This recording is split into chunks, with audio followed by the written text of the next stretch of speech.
Okay, so we're gonna talk today about what Luke terms piece of shit theology, um, and which the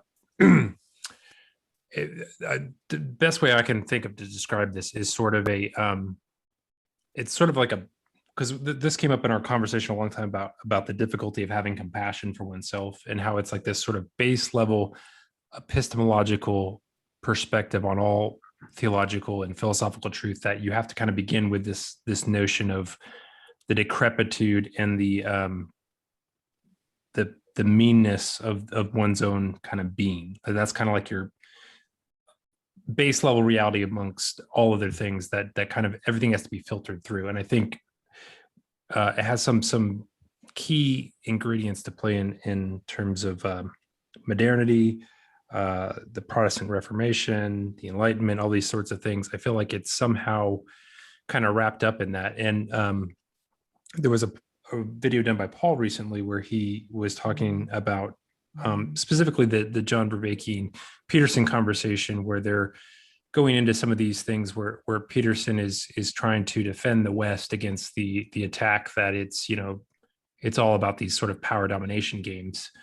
And Paul paused the video and calls that a sort of that postmodern critique. He calls it a Augustinian anthropology on steroids, which I feel like is the exact same thing we're talking about here. And so these all things, there's kind of this thread of something that we're all describing with different names, but it seems kind of fundamental, and it's especially kind of difficult to point at because it's sort of assumed. It's never really, nobody would say it out loud. You kind of have to get somebody into like an emotionally vulnerable state where they're almost in tears before they realize that's kind of a big part of what's motivating and kind of pulling their puppet strings.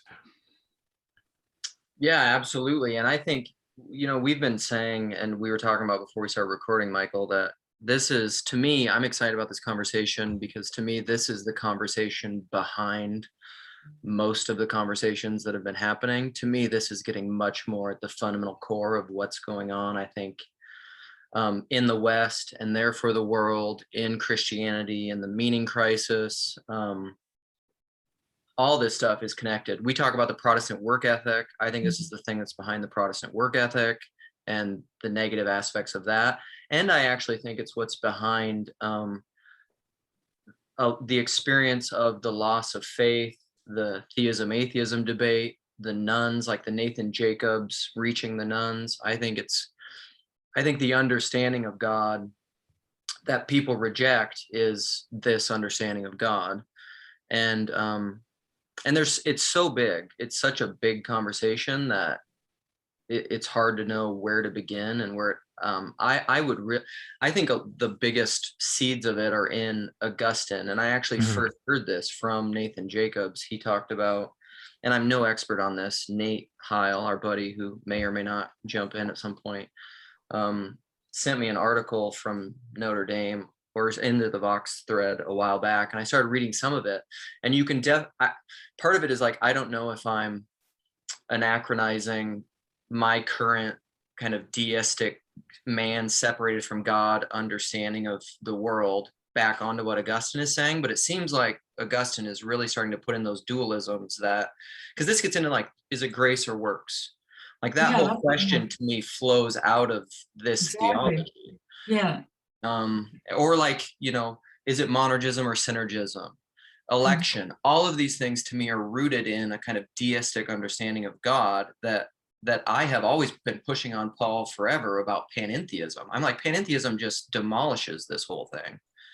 So it's hard to know where to begin really with it. Okay, but that was, I think you're right, because this goes down to the base levels of ontology, is how deep it runs. And so make that link more explicit between how panentheism makes it much harder to hold this point of view. Well, so, I mean, and it really gets into, I think, that we were talking about some of this morning in the box too, of the very basis of Trinitarian theology and how those dynamics work, and how God created out of nothingness, which is essentially the same thing as like what a materialist atheist would say about the singularity and the Big Bang. I mean, it's essentially the same thing. We're just using different words. But then this whole conversation, not so much the piece of shit theology, but a specific aspect of it in regards to ontology is what I was trying to talk about in you and Cal's conversation with me earlier in What is Man? Because that's kind of my question is, if you ontologically, what is a human being? How does it exist?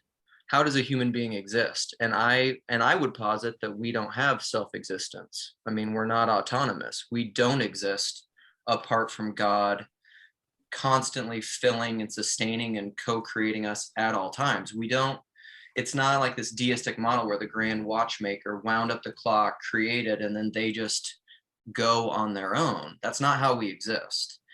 But I would posit that in order to have this piece of shit theology, that you have to assume that underneath it. Because if I press you on it, if I start, it's like that whole question of what we often talk about with total depravity versus original blessing. If humanity, if a man is ultimately totally depraved and bad at his core, whatever, Calvinist, I get all the caveats with common grace, like I get it, but that's just part of your whole house of cards. Just put that to the side for now. If you assume that a human being is totally depraved and wicked and bad at its core, well, what is that? How does it exist? Like, what is that thing that is totally bad? And how does it have existence? And how does that relate to the image of God? And I don't think a deistic Christianity can make sense of existence. Well, I think it can, but it's positing something we don't necessarily have evidence for, which is it's built into that materials frame. So like this idea that material things have a kind of, you can just assume their existence. Like you don't need to start your philosophical inquiry by trying to explain why there's atoms and molecules and things. You just start and assume that they're eternal things, that maybe they have some historical process to them, but they don't need a start, is what is kind of smuggled into, right, the scientific modernist frame, which is that's that deism, right? They just like came into being out of nowhere and then they just keep being. Yeah, well, see, anything, so in some sense, idealism is the position that no mind-independent objects exist.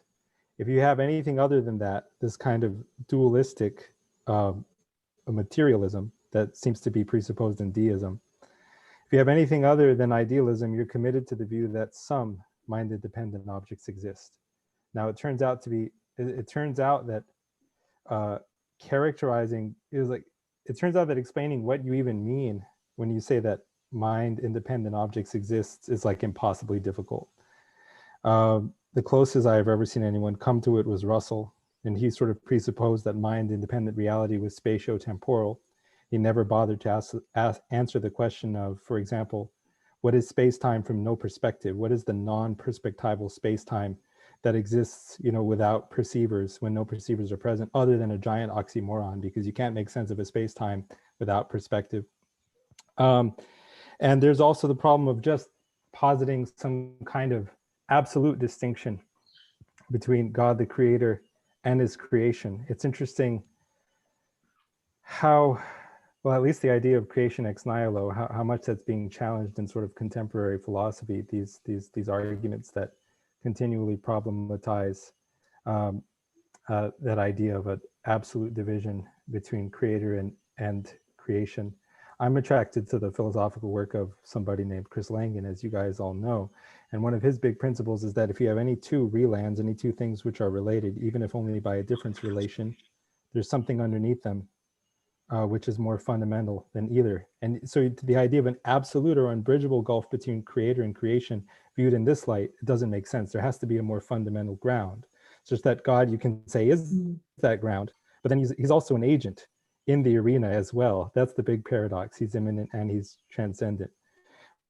Or if you view God as ultimate reality, as the set of all sets, it has to be self-including.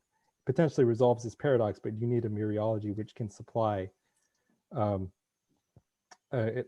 sense in which such a self-including set of all sets can be intelligible. I think Langen does that. But anyway, this sort of illustrates the complexity of the philosophical ground that we're treading when we discuss this. And I don't think that the sort of mechanistic deistic model has actually sufficiently addressed the philosophical problems that arise whenever we posit this kind of absolute creator-creature distinction. Well, and that's another way you could say all that is relationality, right? There's a relationship between things, which also is another way to say that there's a viewer, there's a perspective, the perceiver is necessary for reality, because there's some even positing the Langen thing behind dualisms. Like I said it once that way, is like, what is the matrix behind dualisms? In order to see between two things, there has to be an implicit relationship between these two things, or else you couldn't even say they were two things. There would be no discernment between the two things. So that's like, so those two things exist in communion, which is relationality, which I think ultimately ties all the way back into core basic Trinitarian theology, which is non-dualistic. But anyhow, Shari, I mean, this is all like esoteric. I have a question. George MacDonald talks about a gulf between God and man, and he says that man cannot cross the gulf, but God can. So what do you think of that idea in relationship to what you're talking about, Luke? Because I get the sense from you that you're saying that in order, like Cal was, I was going to say Cal. Cal was saying that, you know, if there's this fundamental thing underlying both of these other things, it's my simple language, then that would imply that they can just glide across that underlying thing to each other and have this reciprocal. And I think this is where this theology, this PoS theology, kind of maybe goes off course, because there is a limit to the reciprocation, right? In the sense that man cannot cross the gulf, but God can, and did in Christ, right? So I don't know. I don't know. So I think it depends on if you push those things to absolute, to like an absolute totalizing system. So what George MacDonald is saying, I think, is that there's no, you could read into that the same kind of deistic, dualistic thing that I'm critiquing, you know, because that gets into the grace versus work things. Like people will say, we were talking about this with Pelagius the other day. That's what I was exactly about to bring up. Yeah. Right. And that I don't think, because a lot of this to me really comes back to the Augustine Pelagius arguments and debates. And that's often the criticism that people who, you know, when someone will call you a Pelagian, is that, well, man cannot work his way to God. And I'm just like, man can't do anything apart from God. Man can't be apart from God. He can't breathe. It's just monergism in another form, really.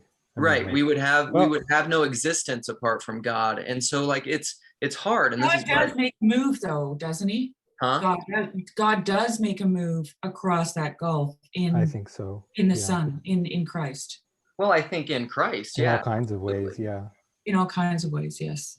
But God is making moves all the time. I mean, in him we live and move and have our being, both. And this is where even in light and darkness and order and chaos, God is somehow present in those. And even I like in that Rupert Sheldrake book on angels that I'm reading, I mean, they talk about, one of the things that most popped out to me about that book that I love is that they posited, and I don't know exactly where they got this from, but that chaos isn't purely true chaos. It's just of an order that is unconscious to you. It's an order that you can't map, that you can't see, but there is an order to it because everything that is exists within God, which is almost like a tautology, which is to say everything is ordered of a sense. It's all oriented in God in some way. It's just this stuff we can make sense of, this stuff we can't make sense of, but it still all exists within this oneness of God. And so to answer that, I would say like it depends on what you mean with the whole like man can't cross the gulf. Well, I'm assuming George wasn't talking about piece of shit theology, because I don't no, well, think I mean, this is why I don't know George MacDonald enough. I mean, he is he's heavily influenced by the fathers and by patristics, which I would say inherently don't have the piece of shit theology, because in my opinion, it came primarily out of Augustine, which is why I think it influenced the West so much, whereas in the East, their primary influences were other stuff that I don't think this kind of dichotomy came out of. I mean, this is Christian non-dualism. The East is just fundamentally non-dual. So, I mean, they just don't have these problems. So like when you say man can't work himself to God, my response to that is like, man can't do anything. Right. No, I think that's a good response, actually. Except die. I mean, that's, you know, we would pass out of existence apart from God. So to even assert that, you're smuggling in like that man can have some kind of existence apart from God with which he could work to God. And I'm like, he can't do anything apart from God, good or bad.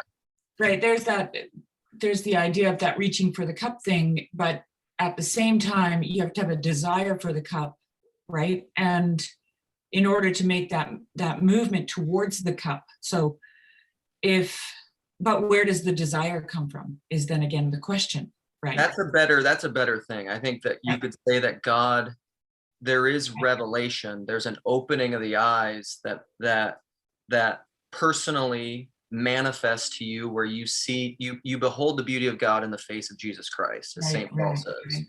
Right. And that gives you a desire to move toward that beauty that you've seen.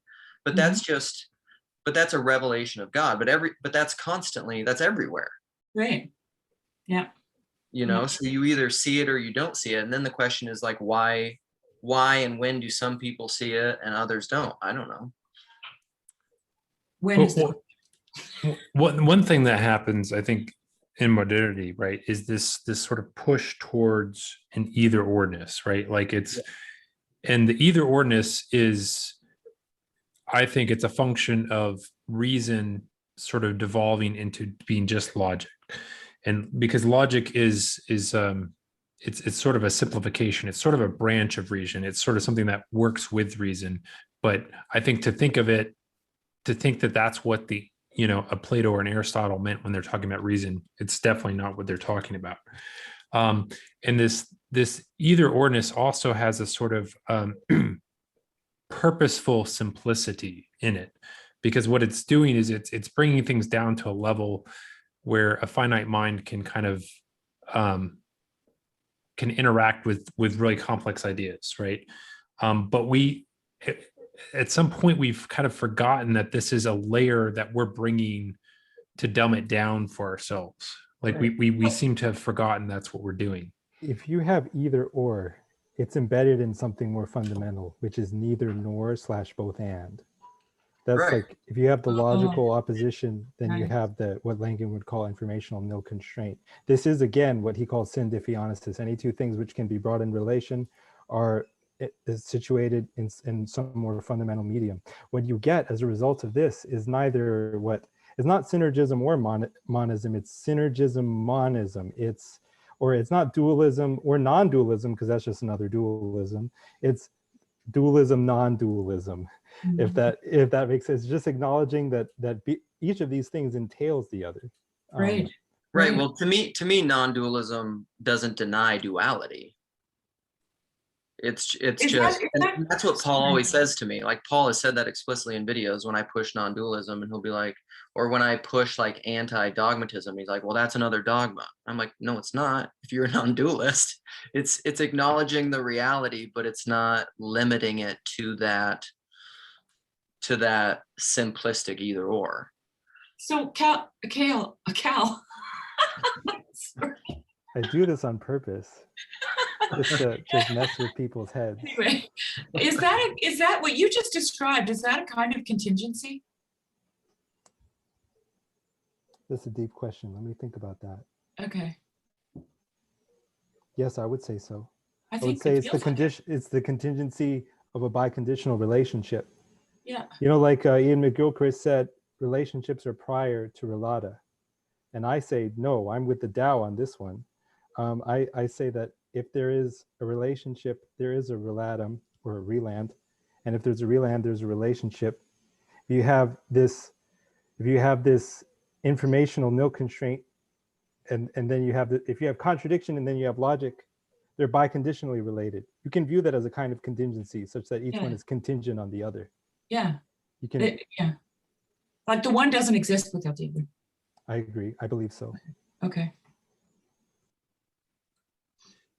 Yeah, I mean, so for me, I feel like one of the things that we are struggling with is how much epistemologically we are reliant on formal systems to have some sort of feeling of certainty or feeling of having grasped reality. And so but the thing about, and I like Langdon a lot. I think he's got a lot of interesting things to say. I don't think I'm smart enough to grasp all of what he's going on about. But I feel like even what he's describing, though, is a formal system that is a box. And that box is necessarily self-referential. To have the exactitude you would want in a logical system, you have to refer to yourself. You have to be arbitrary about saying, I mean this and not that. I mean this and not that. So you create a Lego piece that fits a certain shape, and you create, an assembly of puzzle pieces. Now, I think those puzzle pieces and their relationships with them have real mappings onto our reality. They obviously do. I mean, this is why we're able to see these mathematical principles in reality all the time. But like, I think we seem to have this idea that the mathematical principles are sort of like the laws that reality is obeying, which I don't think is right. I think there's a more fundamental spiritual layer that is controlling these things that we have lost any sort of sight of. But Okay, well, I have a question for you, Michael, then. Love. Isn't God self-referential, though? And doesn't that bind him in some way? He does, but I'm saying his self-referential includes us, right? Where I'm saying the boxes we create, they have corollary or analogs into those large realities. But I think we make a mistake when we think those things, there's a one-to-one mapping, if that makes sense. Because that's what this theology does, right? It makes God self-referential and binds him into a certain law, like that he can't break away from. So well, there's like the mechanistic view of the world is such that the world can, like God can create the world and sort of walk away from it. So now he can criticize it from a distance, and like it can have some sort of moral valence and responsibility apart from him. Like we're over here, like he created us, good, and then he walked away and we screwed it all up, and so we're kind of like in this degraded corruption of what he created, and that we're just sort of stuck in. That's kind of the base level for who we are, is this sort of just nasty kind of bad copy of a bad copy of a bad copy of a bad copy. That's kind of fundamentally who we are. Okay, so I guess what I'm asking for then is how do you think outside of that box then? Because that seems to be true, right? But it's not entirely true. Like Vervaeke's iconography. What was that? Iconography. I mean, it just. Yeah. I'm trying to map out, like, how do you get out of thinking like this? Because sometimes I find in conversations like this, you end up at the place that, let's say, Calvin arrived at. I don't know any other theologians who thought like that, so I'll just use him as an example, where you have a self-referential God who's bound by his own laws, so to speak, right? So, and Vervaeke talks about, thinking outside of the box, right? Where you have to, there has to be a way out. there has to be a way out. So where is the way out? That's what I'm at. This is the thing that I don't know what I thought about this earlier, and Cal and I had that randos conversation on Matthew Cortman's book, Saying No to God. But this, right, isn't that what his name is? But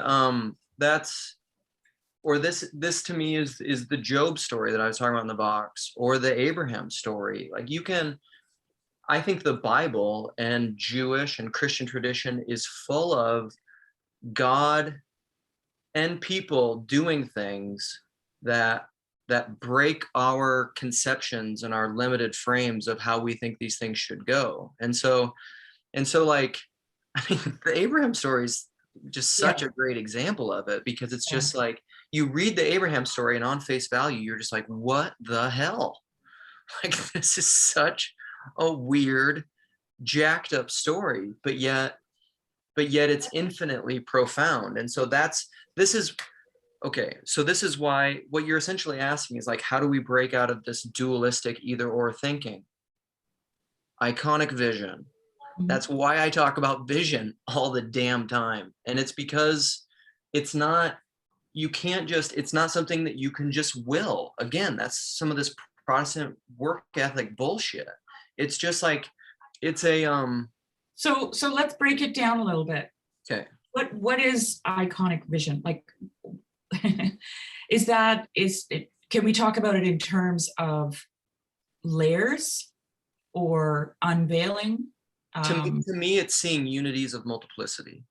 So you're seeing, I like all these Christian koans that I make up, but like, it's seeing subjectively objective, or it's seeing eminently transcendently. It's seeing, and this is what an icon is you're seeing both the image and the transcendence at the same time.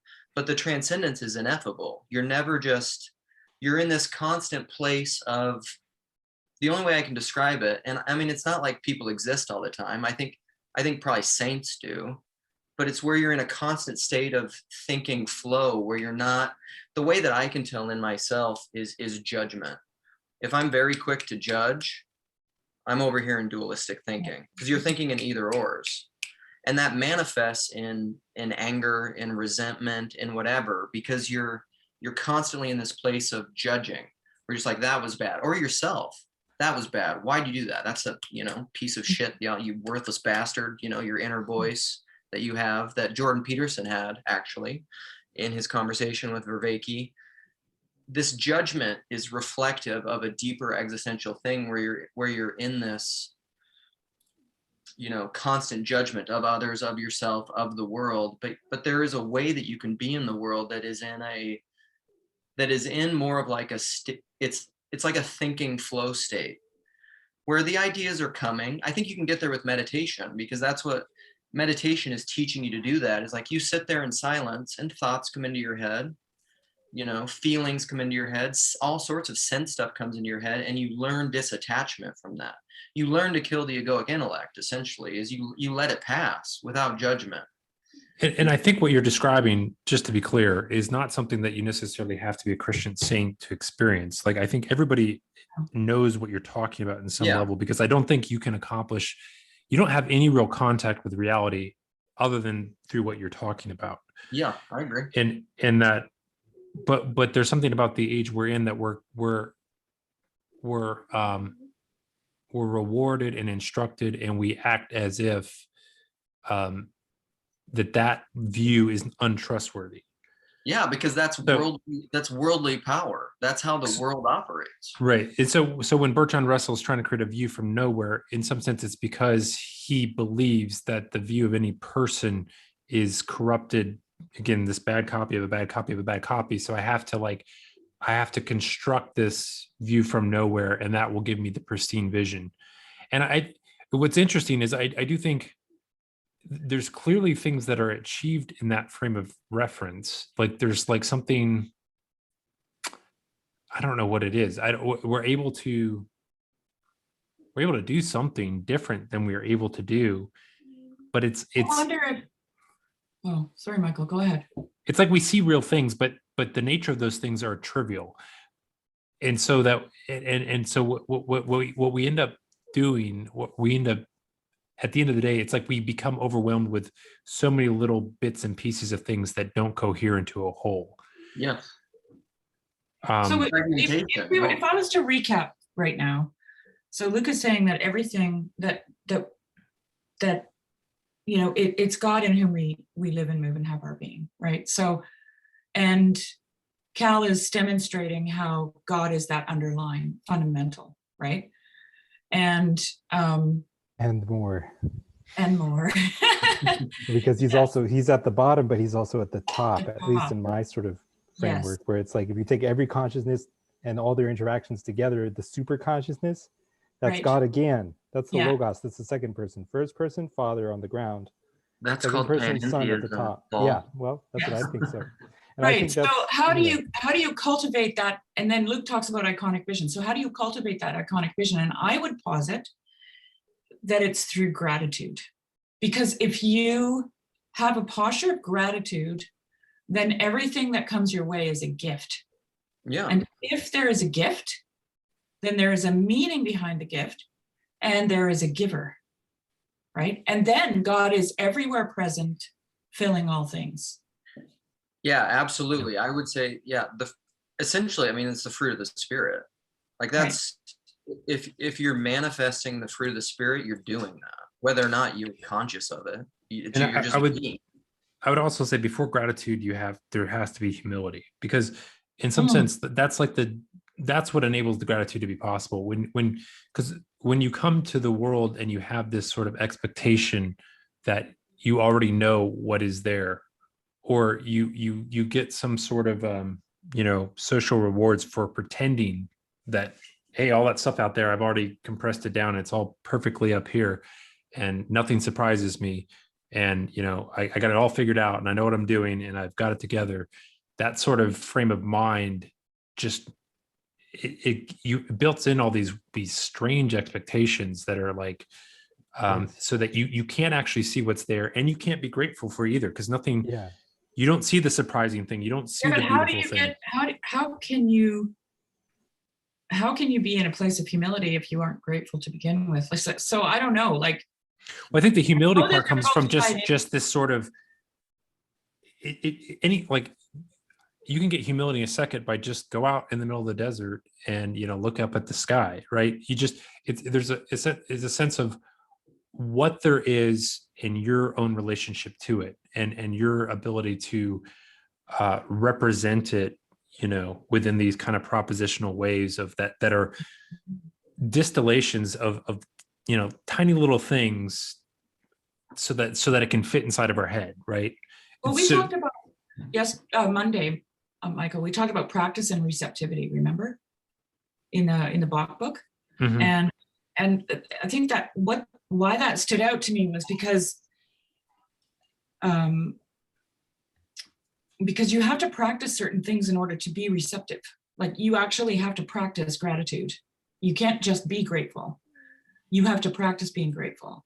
So this is why I think that Paul says, rejoice in the Lord always. Like, he doesn't just say rejoice in the Lord, rejoice in the Lord. He puts that caveat in there of always, right? Yeah. So that means, like, when things are really bad, you're supposed to do it too. And I think that's right? The moment, right? Those negative moments almost always, at least for me, like, are the moments that jolt me back into that ability to be humble and to be grateful. And because the funny thing is, it's very hard to be grateful for being well if you've never been sick. You can't be grateful for having money if you've never not had money. Like, you can't be grateful for having a house if you've never been, not, spend a couple nights outdoors. There's all these things that where we almost necessarily need something negative to come in and kind of shake us up. So this would be the pain and suffering that we have to. Yeah, and it's the opportunity to suddenly realize reality. Mm-hmm. Yeah. We learn obedience by what we suffer, Yes. And that's the thing, is really, like, I don't know. I don't think people take that seriously. I mean, Jesus himself did. Yeah, very few people. I'm still working that out, Luke. Very few people, when they're when they're philosophically addressing the problem of evil, ask themselves sort of what good would come from a world that was so safe that nobody could stub their toe? Yeah. And with Augustine, I'm not trying to pick on him, but like we had the idea of evil as the privatio boni, privation of the good. I think that's fair, but taken too far, one can form the wrong idea that somehow the good can exist all by itself, just like pure light, and in light there is no darkness. Well, I mean, you can, yes, but there also has to be the perceptual category of darkness. Mm-hmm. For finite beings like us who come into existence, I think we have to go through some kind of formative period where we learn what is not good in order to learn what is good. Yeah. For God never really comes into being. So this is not the case with him. But for us, it's like, Or did he? well, no, I it's like first there was no God, then there was God. It's like an operation. An operation, if you're an idealist like me, it needs a mind to occur in order to have ontological reality. So first no God, then there's God. That's an operation. In whose mind did that operation occur? The most ultimate mind in which any operation occurs is definitionally God. And same thing with God going out of existence. If he could, that would imply, some mind in which the operation of his coming out of existence occurred. And again, whose mind is that? By definition, it's that of God. It's defined on regression. So I'm not that much of a process theist that I think God sort of came into being, or I'm not a death of God theologian who thinks God died or can die. But no, the problem of evil is interesting, because on some level I view if evil is a privatio boni, that's another way of saying that good is defined on its complement. I think you need both a little bit Taoistically. Like when Jesus says, who sinned, this man or his parents, when they ask Jesus, who sinned, this man or his parents, that he should have been born blind? And Jesus says, neither. It was so that the glory of God could be manifest in him. Yes. You need constraint. Anyway, so that's where I get a little bit Taoistic myself. And there's another little thing about that parable, actually, because the way that he healed that man was with spittle and clay, which was representative of creation itself. Yeah. At some point, C.S. Lewis does a sort of thought experiment. I don't know if it's in Problem of Pain or somewhere else, where he kind of imagines like what would happen, like if we lived in a world where, if every time, like the person, who's going to stab the person with a knife, the knife just turns into Jello, or like, you go to curse your parents and instead it comes out, a blessing comes out. And he does this kind of extended thought experiment on that. But I mean, essentially what it means is that like like what you're pointing out, you can't, like the meaningfulness of the good just goes away, right? Yes. Like what it means is it's, and this is the way I conceive of it. I think you could have a sort of created universe where there was no possibility for any evil, but I feel like there would be this huge kind of sort of finite cap on the goods that could be realized. And there's something about nothing ventured, nothing gained, no significance in that world. Something that we get by allowing all these finite moral agents to participate in the construction of the good. There's some sort of multiplication, some, exponential growth in the overall beauty of the thing that can be produced. I mean, to me, it wouldn't even really be unity and multiplicity. I mean, it would just be the appearance of unity and multiplicity, or the impossibility of disunity or something, like it wouldn't even be, I don't know, I guess probably in a technical but true sense, it wouldn't be real. This is kind of that description that Dostoevsky gives, right? Of everybody in Notes from the Underground, of everybody just, sitting in a utopian garden and procreating, and then, somebody has to come along and mess things up, right? just because they can't deal with it anymore. It's too good. Well, actually it becomes monotonous, which is what happens. Peterson talks about this when he describes someone being in a world that consists of too much order, right? Like too much chaos and you go insane, and too much order and you're bored to death completely. So you need that. And I think a lot of this has to do too with being able to hold things in tension, right? There's something like, McGilchrist talks about the right hemisphere, loving ambiguity, right? The thing is about Calvinism, I actually like Calvinism a lot because I have a similar view of God's sovereignty, where I do really conceive of God as being able to take unilateral action when he wants to. It's probably because of my universalism that I'm comfortable with seeing God that way, and also my belief that sort of the good is good objectively. It's good for reasons, yes. And that no one really chooses evil knowingly. No one knowingly chooses evil, as Socrates said. But see, the thing is, when you have this kind of absolute sovereignty, you must recognize that it's a kind of absolute responsibility for everything that happens, and means in some sense that like the fall wasn't, in my view, plan B. It was probably Right. plan A, and that the God intended this. It's not God's positive will that we sin, but it's his permissive will. He foresees it, and he knows there's not going to be another reality where finite beings come into existence with all their ignorance and somehow never sin. But the view that somehow he is not responsible for it. It's like Calvin said, like, "Oh Lord, this is a great mystery on which I meditate day and night, how it is that you can be responsible for everything, and yet the evildoers are themselves morally responsible for what they do." It's a mystery which I don't pretend to understand. I'm very loosely paraphrasing Calvin, but like, to me, that's like the idea of like the Far Side cartoon, where the guy is in the airplane, and he's fumbling for the recline button. There's another button that says wings fall on, wings stay on / wings fall off. He inadvertently hits that switch and he triggers disaster. But it's like, who put the button there? But the whole thing could be lost as easily as some ignorant men and women, or man and woman eating an apple.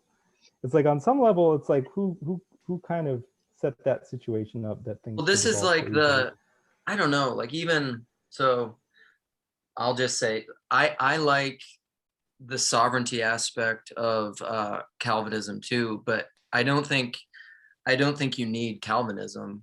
I was going to say to have the idea that God is sovereign. No. And then like when you were saying things like permissive will and stuff like that, I was restraining my inner annoyed, triggered person. No, that's because I am sort of more of a process theist, and at least regarding sort of what God permits versus what he positively wills, you're a little bit more like the classical theists who see God as pure act, because you believe that like everything is necessary in some way.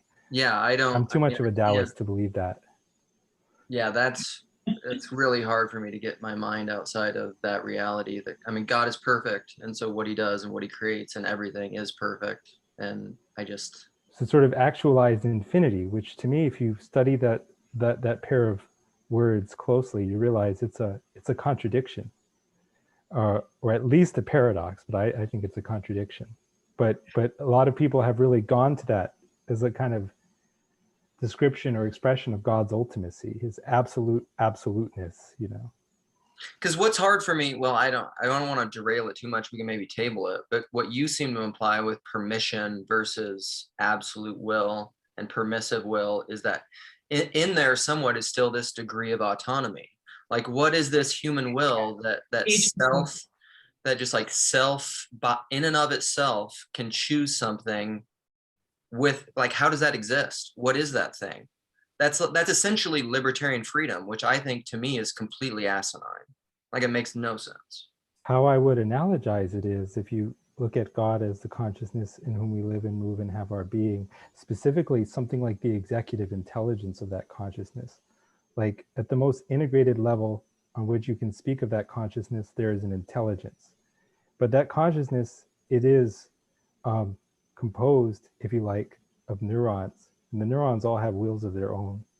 I think you can see an analogy in human consciousness, but that's because I'm willing to go as far as to say that God is not absolutely unlimited. I think he's not externally limited, but he's self-limited, but he's still limited. Okay, so this reminds me of George MacDonald saying, The consciousness. if God wants to write a drama, he creates a Shakespeare. Right? Expand on that. What do you mean? I mean, I like it, but he doesn't just write the drama, he creates Shakespeare, and Shakespeare has to live. Yeah. Right? He has to experience life, he has to think, he has to exercise some kind of agency in his life to get to the place where he can write the drama. Right? So this is George describing God's creative impulse, right? Where he doesn't, but then he closes that statement with, man is but a thought of God. Okay, yeah. So that's the in whom we live and have our being, right? So he's creating through the creation. So is it Shakespeare? Is it God? Yes. Well, that's why I keep thinking, like as Cal is talking, I keep thinking about simultaneousness. Yeah. Right. Well, so if God is like, we have different, so PDK, he talks about God number one, God number two, God as arena, God as agent. If you talk about God as the ground of being, that's the sense in which Shakespeare is God, or God is Shakespeare. But it's a very, it's like, if I'm God and you're God and the cup is God, then nothing is God. So on one level, it's speaking of like the commonality of being that's common to all of it. But on another level, there's differentiation which exists within the ground of being. Multiplicity. That's that non-identical repetition that Michael talks about a lot. And so then, if you're talking about the differentiated level of reality, the level of reality on which it does admit of logical differentiation, and then just go all the way to the top, like as a matter of scale, that's God again. And so the executive intelligence may will something for the whole of the contents of his consciousness. He may be moving or purposing in a direction, and yet the individual neurons, if you like, in that consciousness might have a mind of their own. Well, so that's the sense in which they can be out of sync. This is where I'd like to connect it. So to me, the highest level of that, of what you were just talking about, is God and Christ, God and Jesus, God and Word. So there's differentiation. They're not identical. They're not the same thing. Yeah. But yet there is unity, perfect unity and multiplicity. I think that's like at every level, but it's the same thing at just like a diminished or like a lesser level for all of us. And so in the same way, I mean, and this gets into my universalism, I suppose, is that in the same way that and this is when people will say, like, was it possible for Jesus to sin? No. Like prophets are probabilities are the prophets of a mechanical God. It wasn't possible for him to sin. Possibility, I don't even believe in possibility. So like your whole framing of the thing is off. Jesus, he did learn obedience by what he suffered, but it's not as if that was ever in question. Like it was gonna happen. I mean, it's and what did he learn? I think he learned submission and compliance, but that's just saying. He learned what it means to be that. He learned what it means to be truly human, because he wasn't before that. Okay, so let's examine this a little bit, because Vervaeke talks about suffering as being a loss of agency. Okay,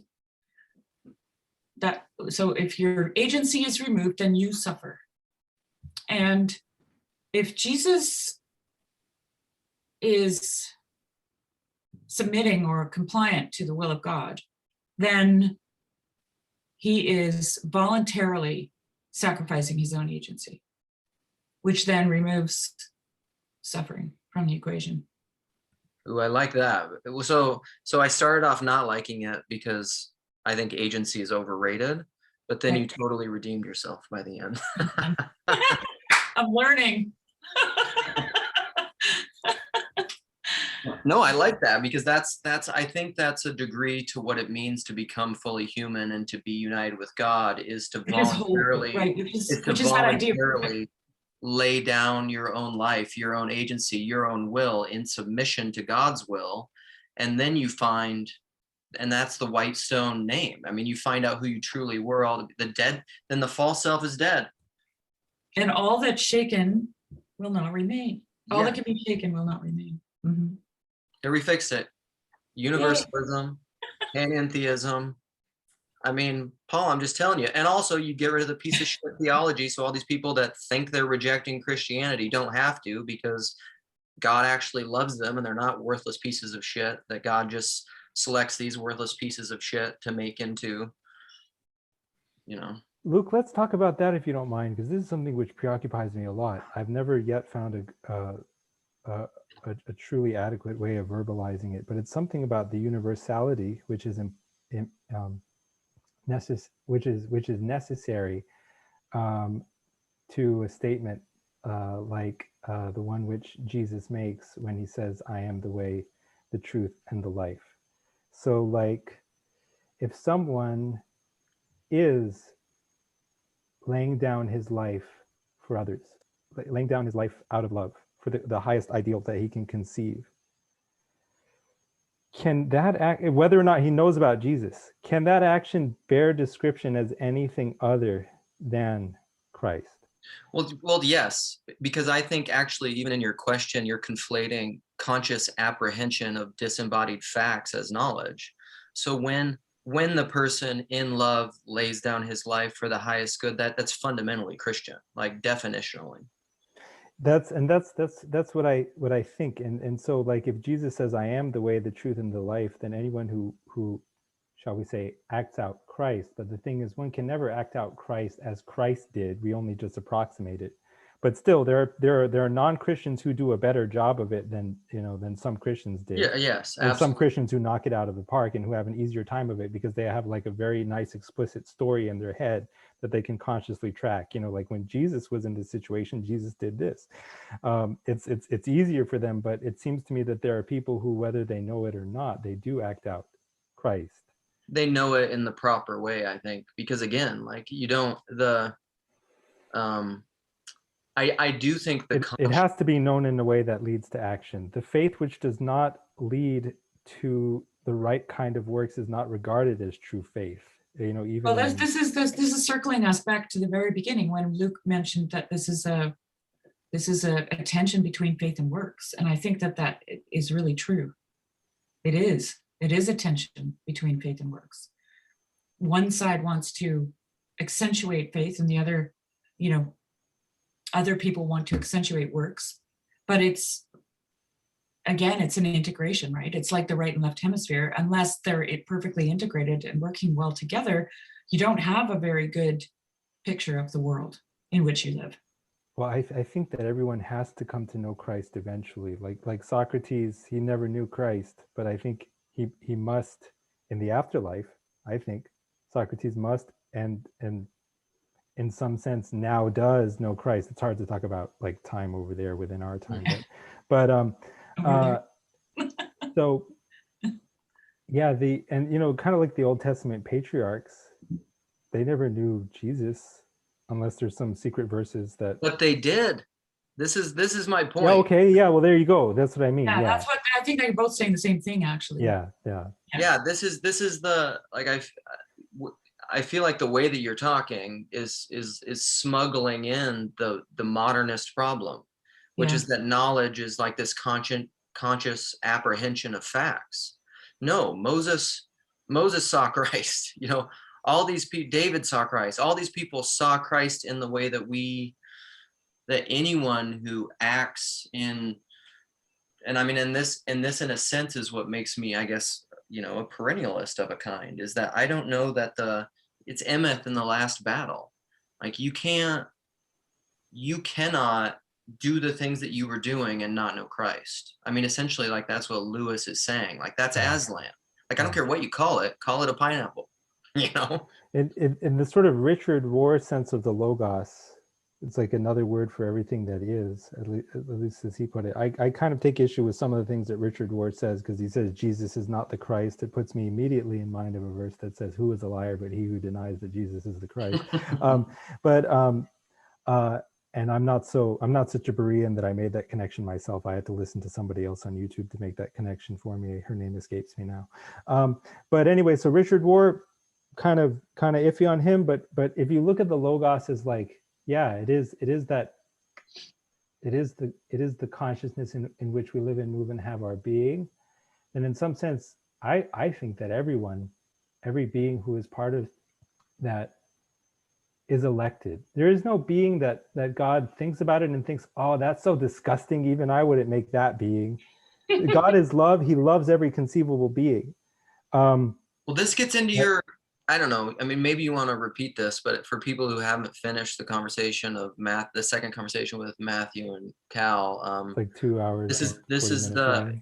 It was good, but this is your Adam Lanza point, right? Oh man, which is exactly that's a particular. That was the best part of it. Is about the 2 hour mark. That almost made me cry. I almost couldn't even tell. say that. But there's a reason that it almost made you cry, because it's true. I want to hear that. I want to hear it. So Matthew was saying that he has an image of God in the afterlife. He's holding the sinner in his arms, and God is crying over the sinner, and his tears are landing on the sinner's face. But the sinner is like a crack addict, and so even as he's being held in the loving arms of God, he's in torment. And then I asked, is there any? Well, I was saying that maybe I started in the wrong place. I said that if God is the Father, the loving Father, we can ask, is there anything which we might do which would cause his love to reach its limit?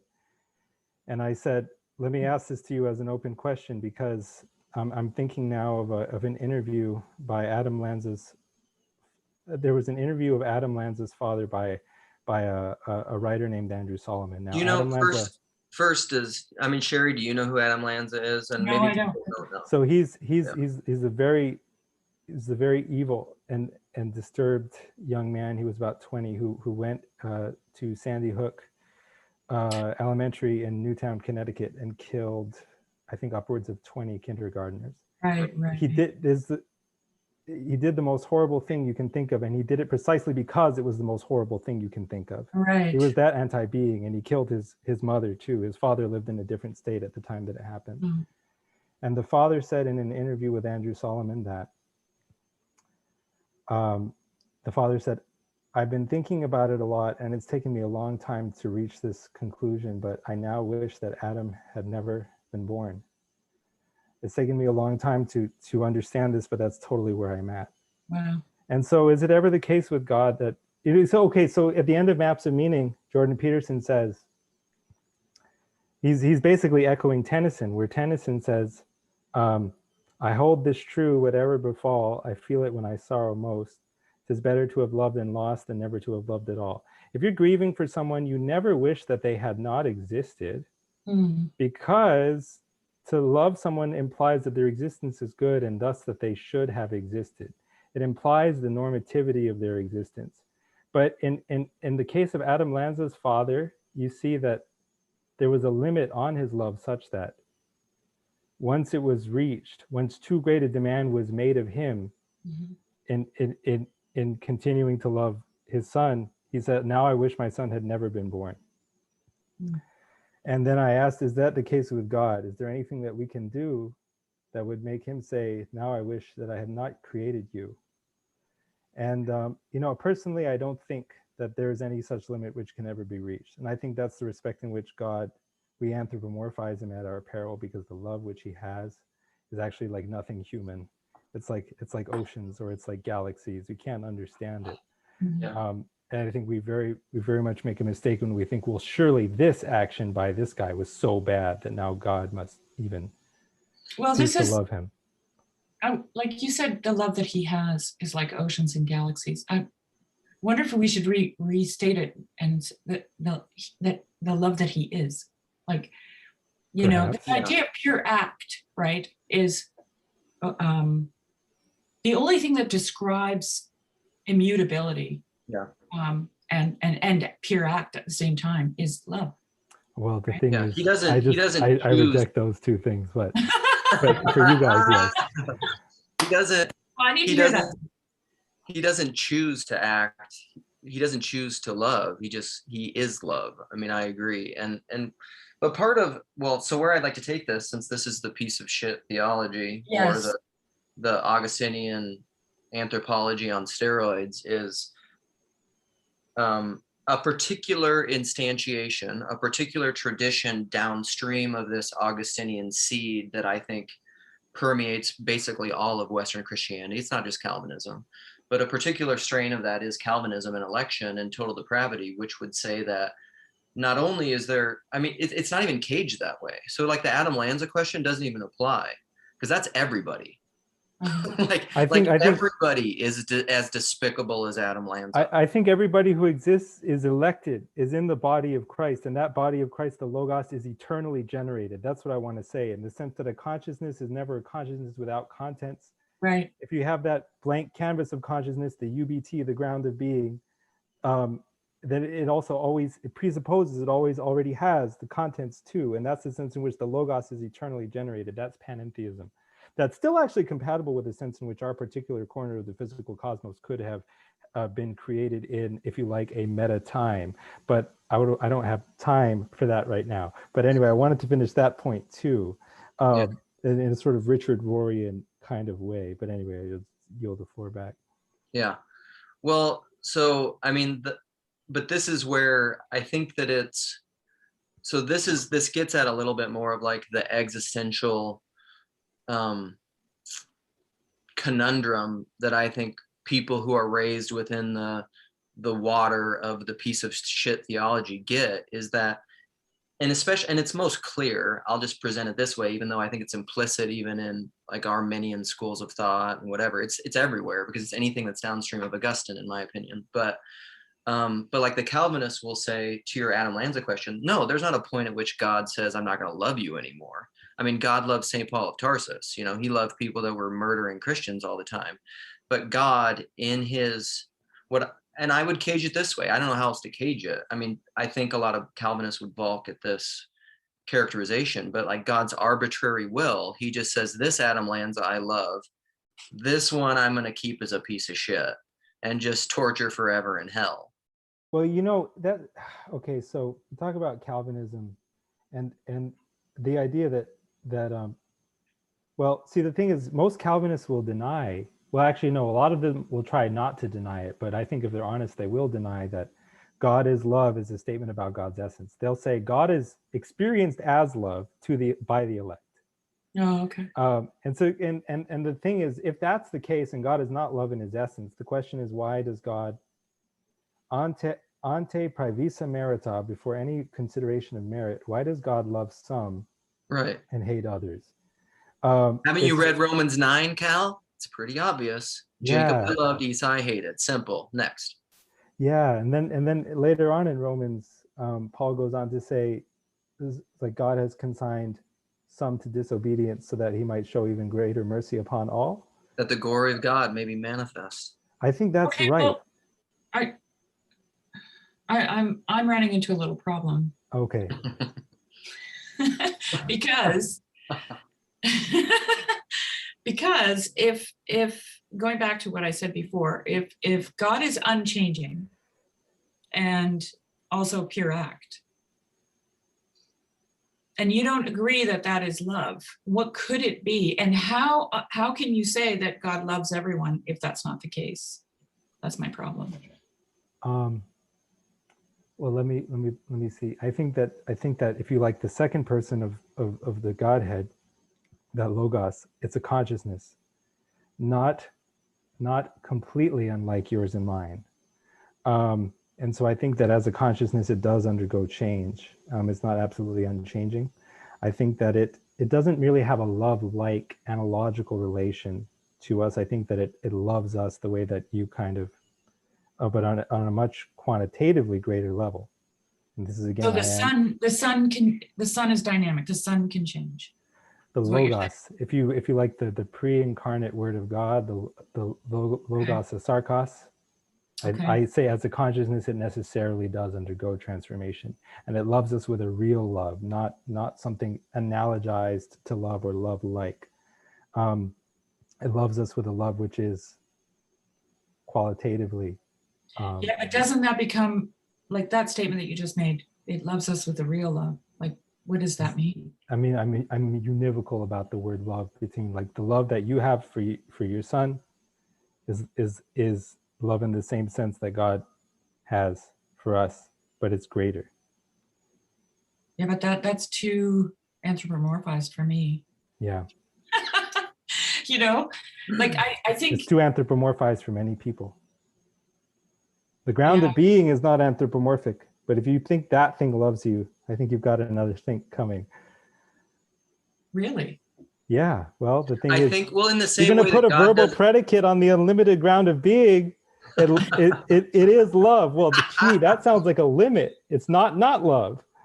Cal, you're too formal in your structure of stuff. I mean, Well, I think, yeah, we I don't have don't- a good grasp of what love is, actually. That's why I think it's interesting to think about it as pure act and unchanging, right?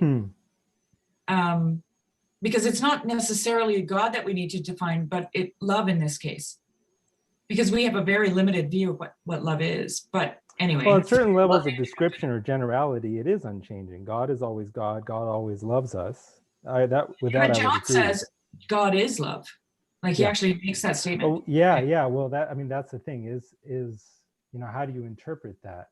Because again, like a Calvinist, I would actually, I would say that God is not simply, in the sense of divine simplicity, convertible with love. I would definitely disagree with the classical. But this is where you can merge all this with Trinitarian theology. God loves us in Christ. The relationship between the finite and the infinite, on my view, can be characterized as love, because that's the reason why things come into being in the way that they do, and old realities are returned to nothingness in the way that they are. That whole process is governed by love. That's the whole reason why things unfold that they do. And that's the relationship between the infinite and the finite, and that bears description as God. It bears description as love to me. Yeah, and that's my why kind of truth is nestled in love, like Peugeot said a long time ago. I mean, it's the same, it's wrapped up in all that. This is the way that I understand the Trinity. It avoids certain problems of classical theism without appealing to mystery. However, I can understand if some people would say this is too anthropomorphic for me. I would prefer to understand God as a mystery in certain ways, or Well, it's not that I need to understand him as a mystery, but I think when it's anthropomorphized, it becomes arbitrary. How so? Well, because then you have to make up reasons why it is what it is. I think there are always reasons why things are the way they are. Okay. I'm with Leibniz on that one, the principle of sufficient reason. Okay. I don't know. I mean, I think there are too, but I just don't think we know them. There's a limit on what we can know, but if you say that it's absolutely unknowable, like it's such that it's literally neither X nor not X, then it's like even God can't conceive that. Can God conceive a square circle? but see, here's the thing: is it goes all the way back down to intelligibility, and it goes all the way past dualism again. Because all of our thinking is analogical, and so if there's reasons for everything, I agree there's reasons for everything, but at some point the reasons go to the top, which is unrepresentable. Right. So those reasons are never, like, the ultimate reason can never be articulated. But it is articulated throughout the expression of all the other I mean, it's the whole, like, unity and multiplicity, and the expression of the infinite is also infinite. So there are reasons downstream where we can see this precision, but they're always hearkening back to a inexpressible, mysterious, paradoxical reason. Well, this is why we can infinitely ask the question, why? Sure. Right? Sure, but yes, and I don't even think that it's wrong to do that, but the problem is that you can ask why in a way that Job asked why, that was not yet knowing as he ought to know. Right. It's not wrong to ask why. No. But it's wrong to ask why and then demand that the why be justified to me. I think more interesting is that you can ask it infinitely. Yeah. Yeah. Makes it fun. And unknowable, Luke. Yeah. Absolutely. So I mean, part of the reason to bring it back to the POS stuff too, that this is so passionate to me is, again, one of the things that I'm afraid of in this conversation is that people will, in a very dualistic way, just see it as like anti-Calvinism, anti-Augustinian, anti-West, anti-whatever. And I'm not, because I think that there are facets. This is about exceptions and rules. As a rule, as a pattern, I see this as bad. However, there are many examples within Western Christendom of people that do not manifest this kind of, the deistic, dualistic understanding of God. Because anytime you're manifesting fruit of the Spirit and loving, I think you're not doing that. So of course people do that. But the issue that I have is that, personally, in my own experience and anecdotally, and I think pretty much like 98% of the people that Paul talks to have existentially suffered because of this theology. Right. That's the problem, right? Like it's not necessary. Process, the deconstruction process, which I think we need to do anyways, because that's part of the U-shaped journey. Yeah. But it can be more violent and have more repercussions for generations. Yes. Yes. And that's that Master Eckhart quote. And I mean, it's why I love apophatic theology so much versus cataphatic theology, even though I have nothing wrong with cataphatic theology. It's just apophatic, negative theology has to be supreme. It's like the right brain. The right brain has to be the master. The negative has to be the master of how you understand God. But then the problem with it is that it's that Master Eckhart quote that I love, is like, God, or what does he say? God is not found, or salvation is not found by addition, but by a process of subtraction.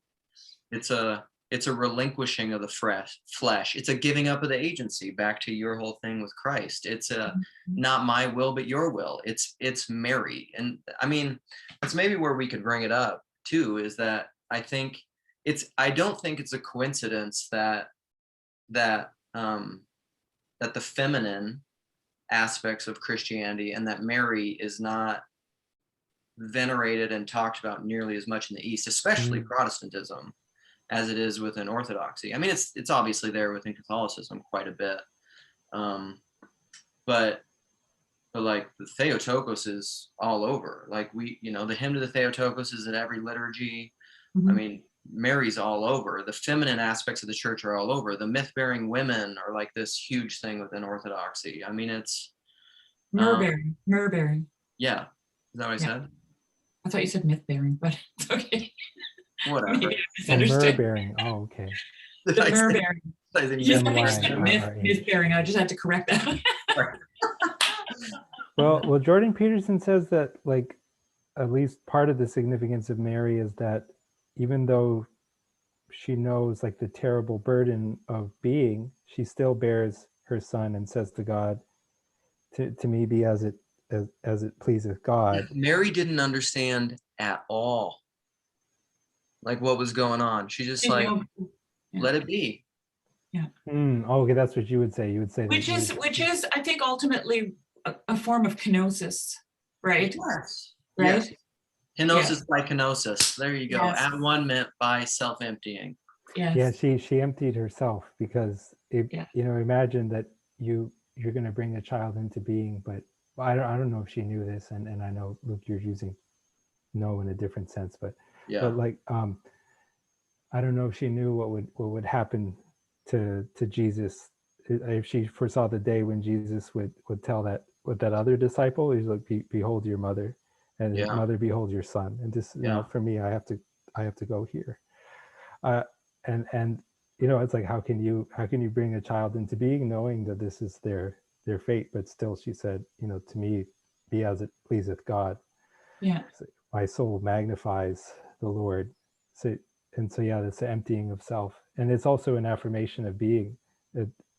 Yes, At what would seem to many making people room.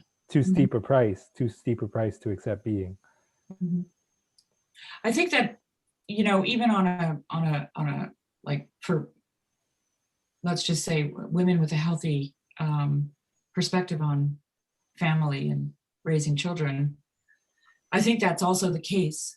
Yes, right? I agree. When they get pregnant, they make room for someone else, right? They have to, like, physically, they have to make every room. level here. Every level. They prepare a room. Yes. The house. Yeah, everything. Everything. Yeah. Yeah. And I mean, that is, to me, that is the ultimate of what the feminine represents, is this receiving and bearing, making room for something, right? That's what Mary did at the wedding at Cana. She made room for Christ to start his ministry, right? She did the same thing. And interestingly, like we talked about this, Christ in Gethsemane, that's what he did. He emulated Mary. Not my will, but your will. Yes. I mean, That's what makes it's mimetic.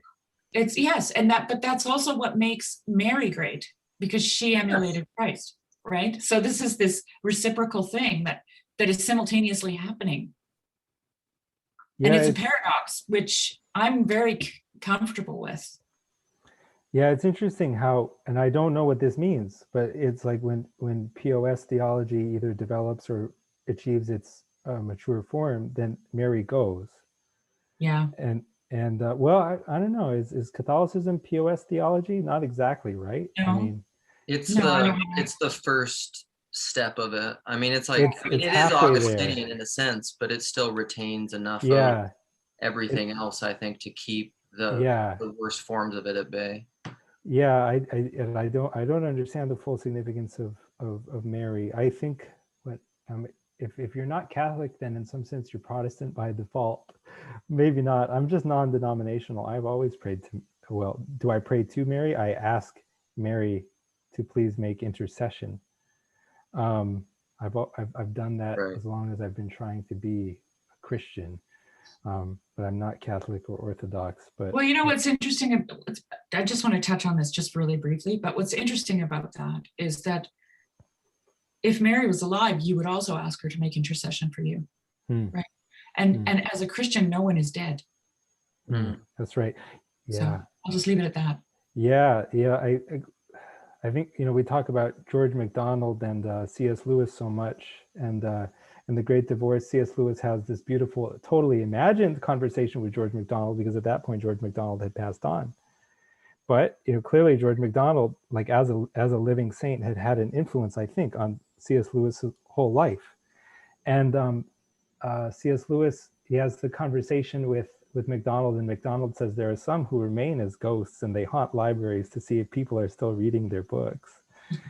And we're still reading their books, and I think that like as saints, they're making intercession for us all the time. C.S. Lewis and George MacDonald and many countless others.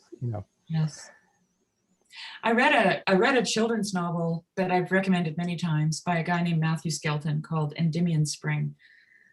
And what I loved about it was when he went into the library, he could hear whispers, many whispers, right? And he felt like the way that the book, it's a fantasy for young adults, and so the books were alive, and they are, like, this is the great cloud of witnesses that you see in the Orthodox Church, right? This is the iconography. They are alive. I think John Vervaeke talked about, all of everything that they've given to us is the very ground that we walk on, right? But he described it as being ossified, which I think is correct. Like an ossuary of saints' bones or something? Well, no, just the agapic message of Christianity has ossified, right? Hmm. Like, and that's In a negative sense? In a negative sense. Yeah, that's Okay. in his agape episode, which is like really good, really good. So anyway, yeah. Speaking of Vervaeke, I actually think, I mean, it's funny because in his conversation with Jordan and other conversations, I think the reason, even his non-theism stuff, Mhm. it's all rooted in this PoS theology too. It is. Like I would see, I mean, if he just got rid of all of that, which is basically what he's been told Christianity is his whole life, because nobody knew any different. Mhm.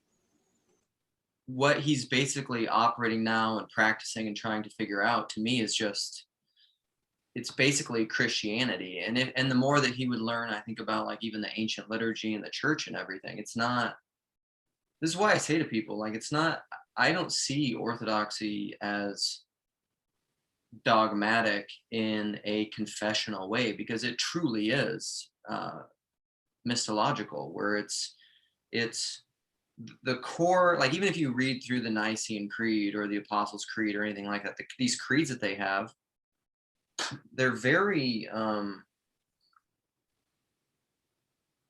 don't know, they're very, very broad. Like there's specifics about Jesus and stuff, but like those are, I don't know, there's maybe people at the end of the day that wouldn't want to profess the Nicene Creed for whatever reason, but like, kind of like what we were saying before, a lot of that comes down to, I think, egoic bumper cars and semantics, because, you know, like I could talk to a materialist, you know, physicist, astrophysicist talking about the Big Bang, and I'm just like, well, you're just basically elucidating Trinitarian theology and just calling it other stuff. So, you know, great. Yeah.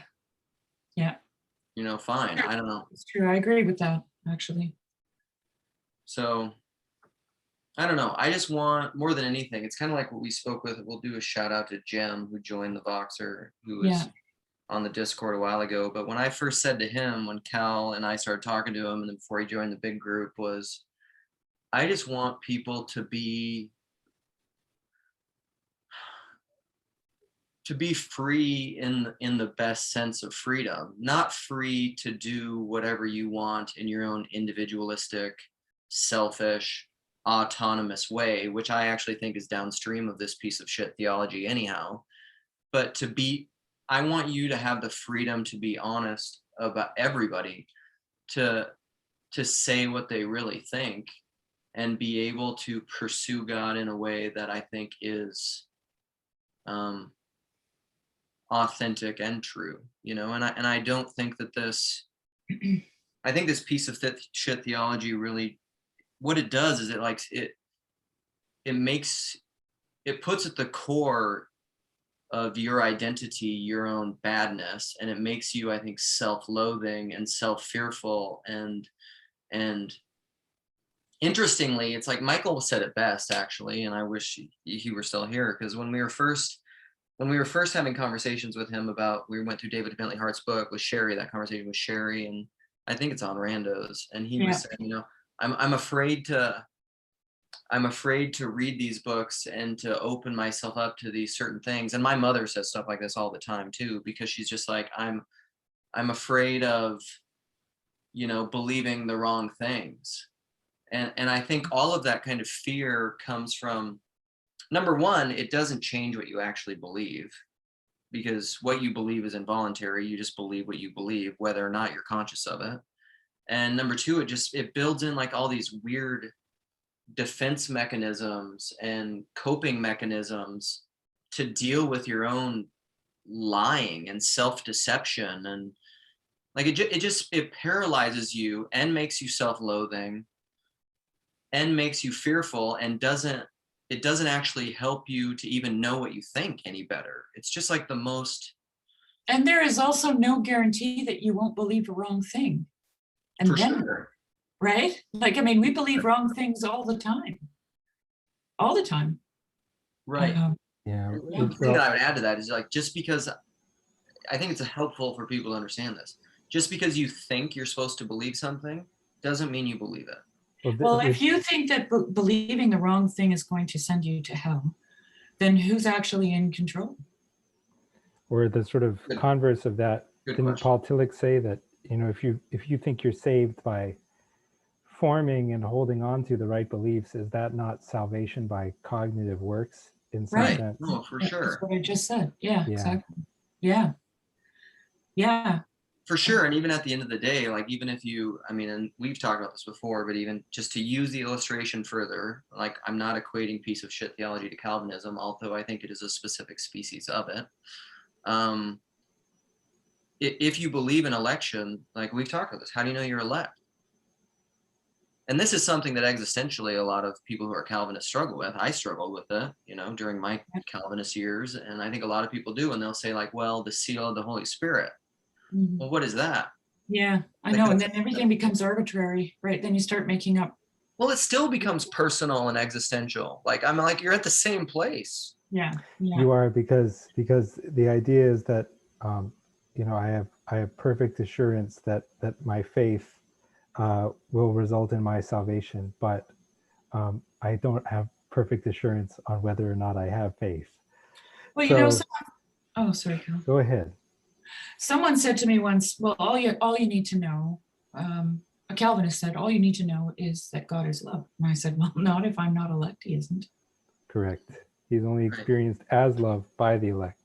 Right. It means that outside that relationship, he is not love. He is maybe a desire for glory or something, which is justice or something, justice devoid of love. Well, it's weird because it's an image of God an image of God who is totally separate from his creation and who is yet feeling inside himself a lack and reaching outside himself for something. Because, like, otherwise, what is the reason why he's choosing to predestine these people to belief so that he can love them? Because he doesn't love them. He only loves the imputed righteousness of Christ onto them. And that truly is egoism. Yeah. Well, and then I like that idea of the lack, because there seems, it implies that God's suffering there's a void that needs to be filled, right?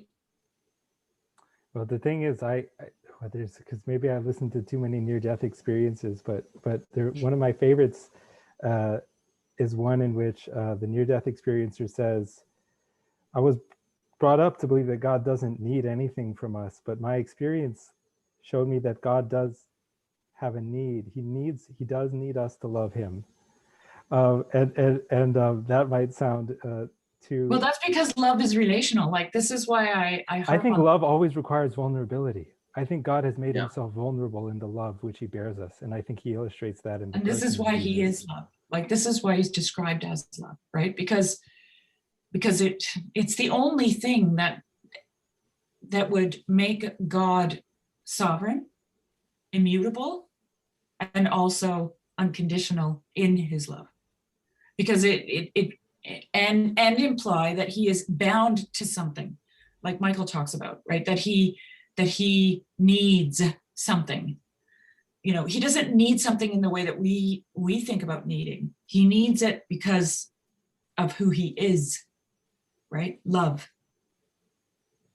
must reciprocate. Well, God is almost, but if all this panentheism is true in a sense, then, like, even the Calvinists saying, well, he's doing this for his own glory and he just loves Christ. Well, yeah, but he loves Christ in you. So it's unity and multiplicity. So there is unity. He does love Christ in you, but it's also different, because even within the Godhead, it's different. But then even, Shari, what did you just say, Shari? God needs love needing to reciprocate. Yeah. So, but, like, even that, it's a God does need, I mean, this gets into my God is pure act thing, because God is not, like, choosing to create something, because then people will say, like, God doesn't need us to love him. Yes, he does, because that's the way it is. Well, he doesn't need this is what I was going to say. He doesn't need something external to himself, because what would that be? Right. In him we live and move and have our being. So whatever that is, that reciprocity that is outside of himself is also part of himself. You know what I mean? Right. So the Christ in you and the Christ in me that is being reciprocated is part of his being, his essence. I have to throw in a McDonald quote now. Love is one and love is changeless, for love loves unto purity.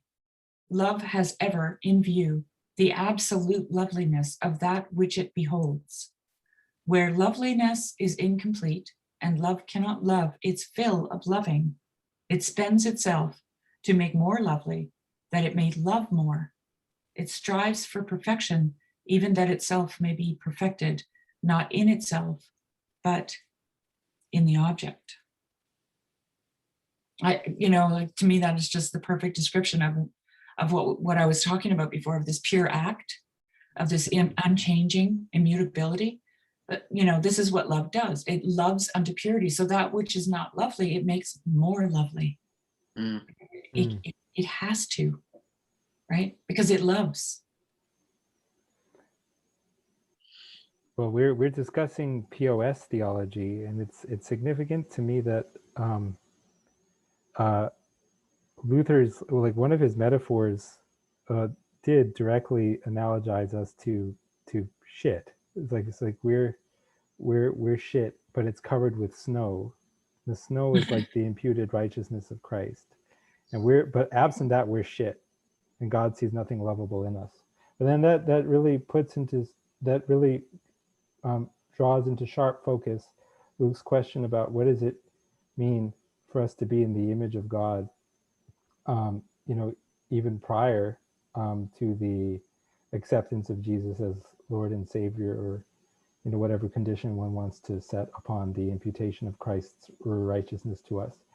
It's like, what does shit have in common with snow? In what sense is the shit in the image of snow or anything pure or good?